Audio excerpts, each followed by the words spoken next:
ज्ञान ज्योति IIT Churu Rajasthan electrician theory. और प्यारे विद्यार्थियों, मैं पंकज जांगीड़। आज हम पढ़ेंगे इस चैप्टर में प्रतिरोधक, प्रेरक व संधारित्र। प्रतिरोधक वह कहलाते हैं जो धारा व वोल्ट को नियंत्रण करने हेतु नियत परिवर्तित मान के प्रतिरोध प्रयुक्त होते हैं, वह प्रतिरोधक कहलाते हैं। अब बात आती है संधारित्र की। दो या दो से अधिक चालकों जो किसी अचालक परत द्वारा पृथकत दो हो कि ऐसी स्थिति में क्षणिक धारा को स्थिर रखने के लिए काम में लिए जाने वाले संधारित्र कहलाते हैं। अब बात करते हैं हम प्रेरक की। प्रेरक क्या होता है? तो सबसे पहले हम पढ़ेंगे आज प्रतिरोधक क्या होता है। प्रतिरोधक की सबसे पहले एक छोटी सी परिभाषा है, वो आप सुन लीजिए और साथ में देख भी लीजिए। धारा व वोल्ट प्रतिरोधक।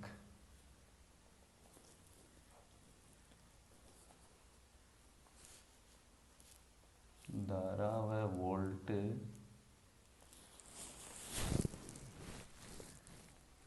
वोल्टता को नियंत्रित करने हेतु नियम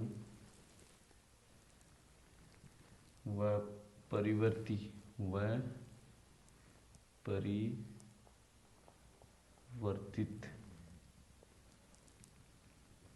मान के प्रतिरोध लगाए जाते हैं, उन्हें प्रतिरोधक कहते हैं। यानी धारा व वोल्टता को नियंत्रण करने हेतु नियम यानी नियत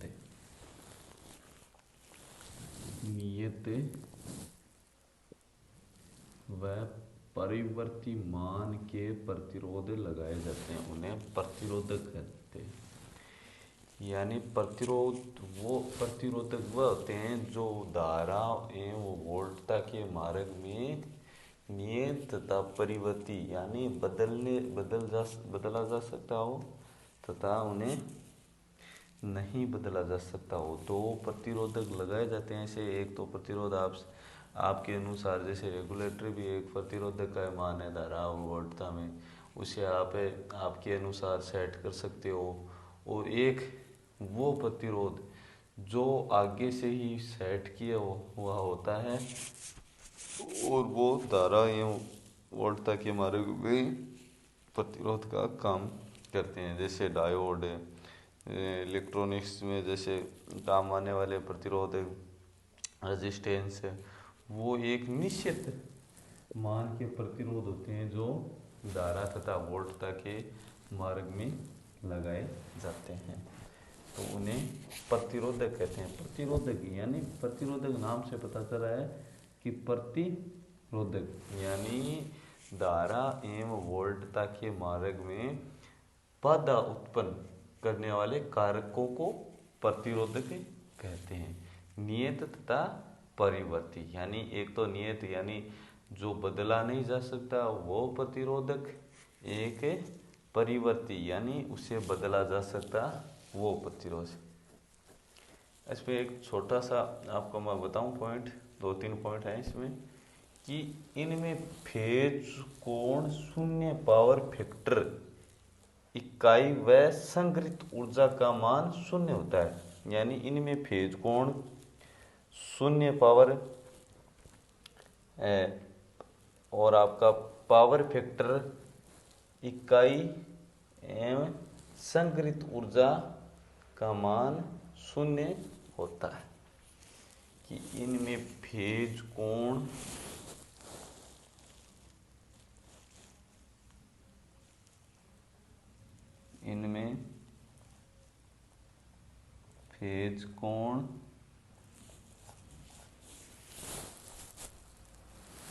शून्य पावर फैक्टर, इनमें क्या क्या होता है, शून्य पावर फैक्टर इकाई व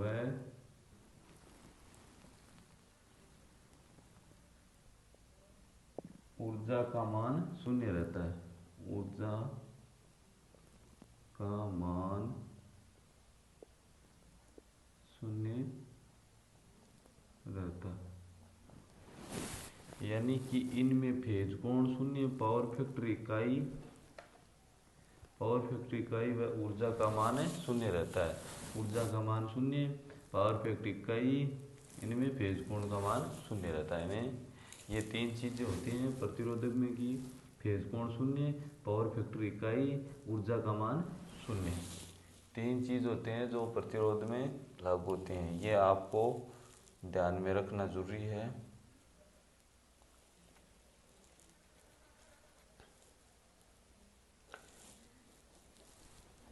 अब बात करते हैं प्रतिरोधक कितने बने होते हैं, कितने से कितने बने होते हैं क्षमता के अनुसार, वह पर प्रतिरोधकों को कितने आधार पर बांटा गया है वगैरह वगैरह। प्रतिरोधक के प्रकार पढ़ेंगे, कितने प्रकार होते हैं प्रतिरोधक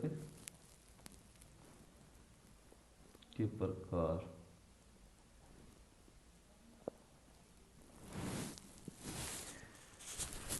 प्रतिरोधक क्षमता के आधार पर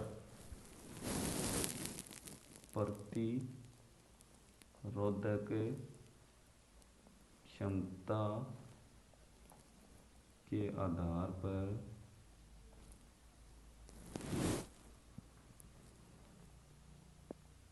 तीन प्रकार के होते हैं।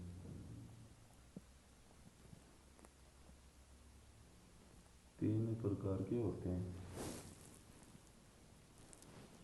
जिसमें आपका पहला है निम्न मान प्रतिरोधक, जो आपका बना होता है 1 ओम से या इससे कम मान का प्रतिरोधक,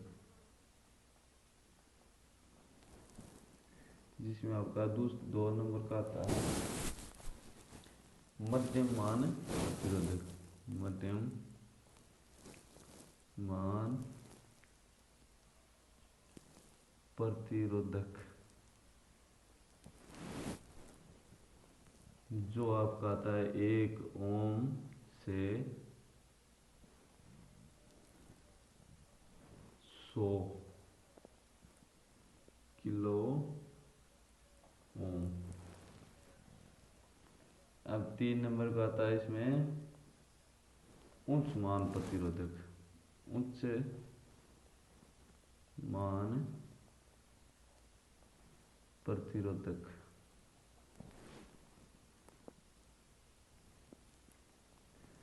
जो आपका आता है 100 किलो ओम से अधिक ओम तक।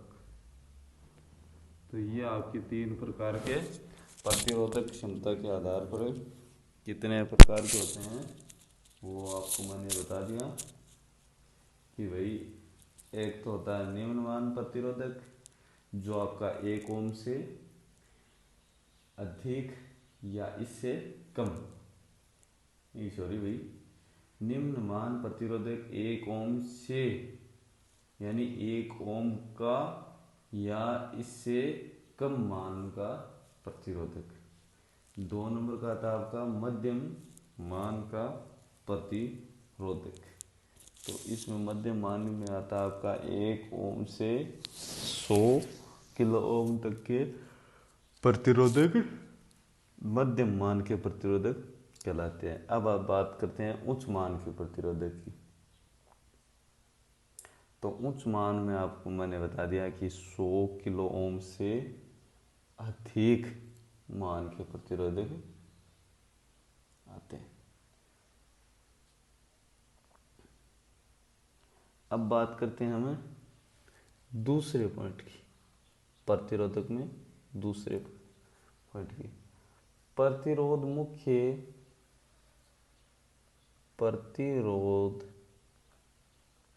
मुख्यतः कार्बन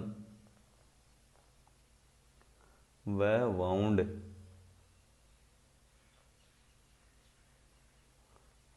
प्रतिरोधक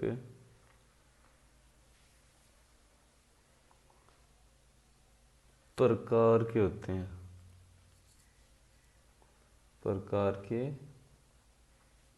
होते हैं, जो मैं आपको बताऊंगा। प्रतिरोध मुख्यतः कार्बन व वाउंड प्रतिरोध प्रकार के होते हैं, जो मैं आपको इनकी क्षमता, प्रतिरोध कितने ओम से कितने ओम तक परिवर्तित होते हैं, नियंत्रित होते हैं, इनकी मैं एक आपको सारणी बना के पूरा बता दूंगा।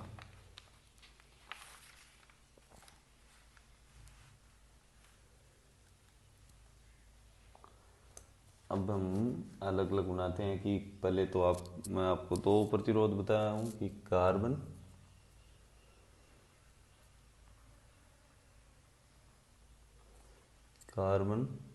प्रतिरोध,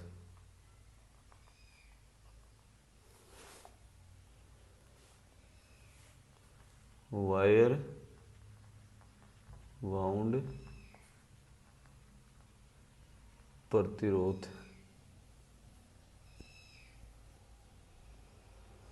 अब इनमें बात आती है प्रकार की, भाई किस किस प्रकार के होते हैं। अब बात आती है प्रतिरोध की क्षमता और इनकी क्षमता।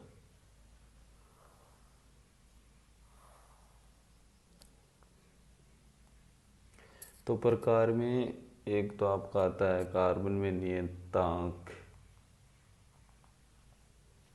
ठीक है, नियतांक में, और दूसरा है परिवर्तित मान। ऐसे इसमें नियतांक,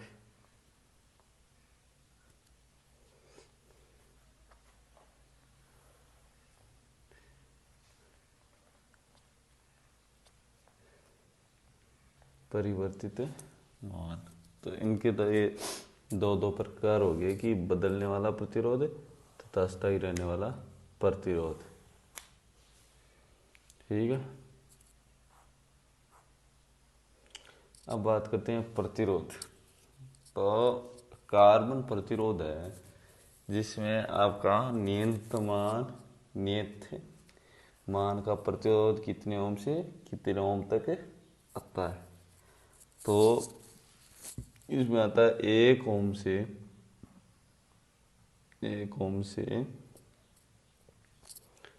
20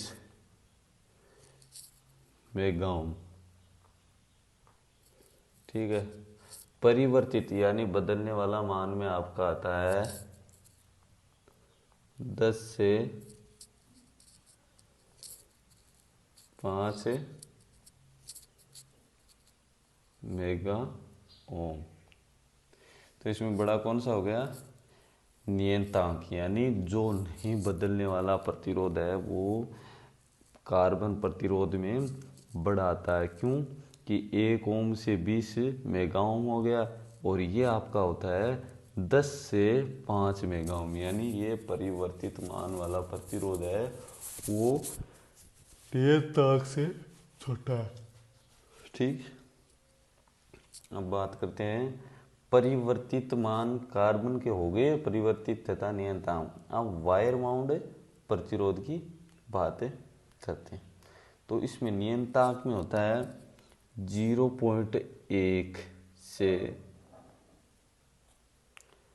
50 ओम तक के प्रतिरोध।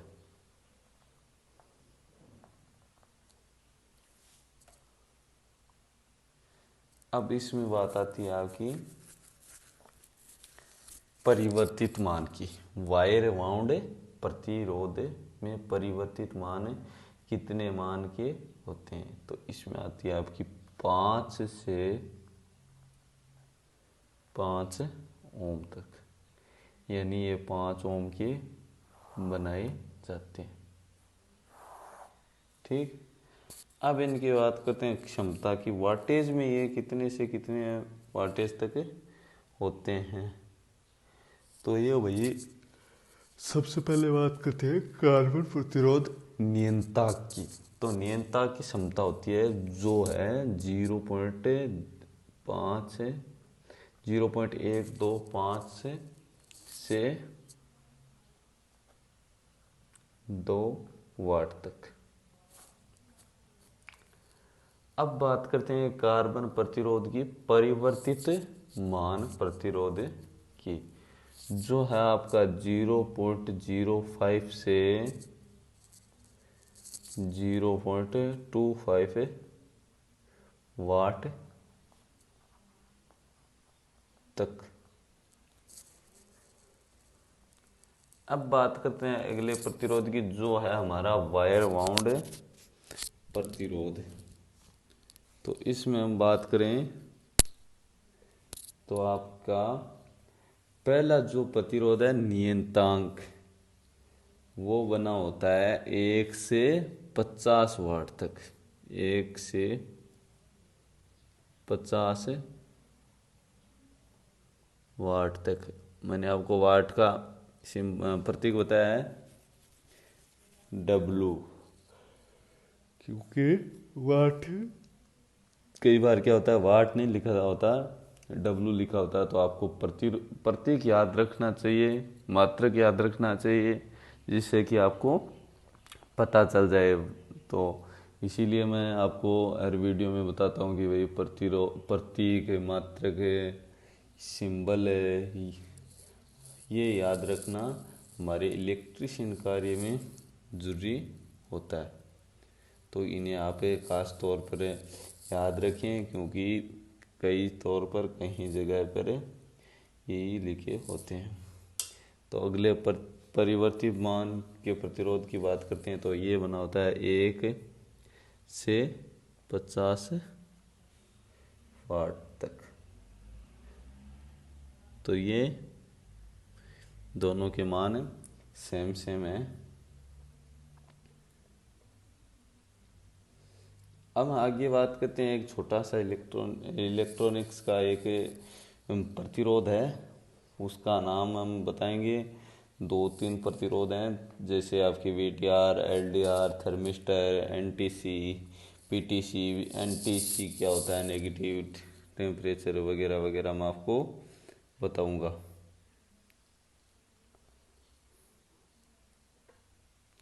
तो हम पहले बात करते हैं चलो VDR की। तो VDR आपका मेन पॉइंट है प्रतिरोध में। VDR क्या होता है? Voltage depend register. इसकी फुल फॉर्म है वोल्टेज डिपेंड रजिस्टर।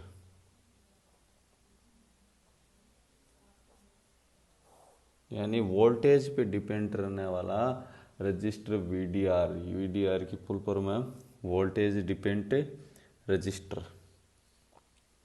इसका प्रतिरोध वोल्टेज पर निर्भर करता है।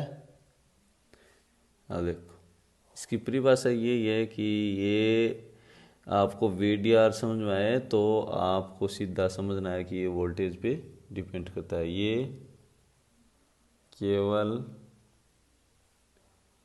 वोल्टेज पर डिपेंड रहने वाला रजिस्टर का मतलब प्रतिरोध, यानी ये वोल्टेज पे डिपेंड रहने वाला रजिस्टर है।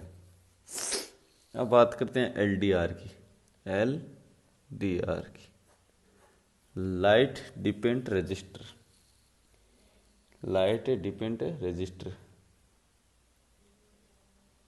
लाइट डिपेंड रजिस्टर,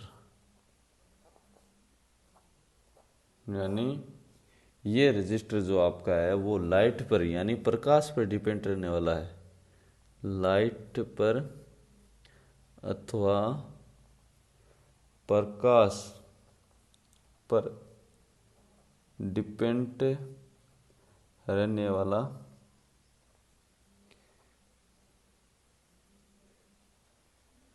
रजिस्टर है।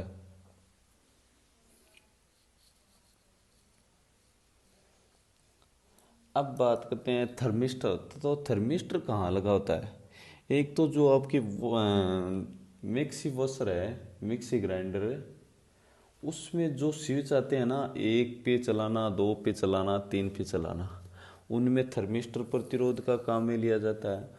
वो जो आपने पहले पहले के पंखे रेगुलेटर देखे होंगे बड़े बड़े वाले, उनमें आपके थर्मिस्टर प्रतिरोध लगे होते हैं। वो जो आपके अभी पंखे में अभी तो इलेक्ट्रॉनिक्स का दे दिया होगा, परंतु टेबल पंखा पहले जो आता था उसमें थर्मिस्टर प्रतिरोध लगा होता था, जो स्पीड को कंट्रोल में करता था, धारा वोल्टेज को कंट्रोल में करता था। उसका मान थर्मिस्टर का प्रयोग किया जाता है। तो हम बात करते हैं अब थर्मिस्टर की।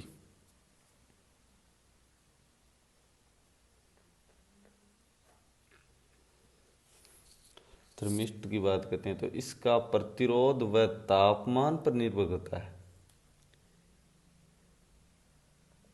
इसका प्रतिरोध तापमान पर निर्भर करता है, यानी इसका प्रतिरोध है वो तापमान पर निर्भर करता है। इसमें दो जैसे सिरे होते हैं, उनको आप कहीं देखोगे तो पॉजिटिव नेगेटिव आपको नहीं दिखेगा। एक अलग चीज़ ज़रूर दिख सकती है कि पिट्टी सी और एंटी सी, ये दोनों चीज़ें हैं। इनमें इनकी फुल फॉर्म आपको याद होना चाहिए।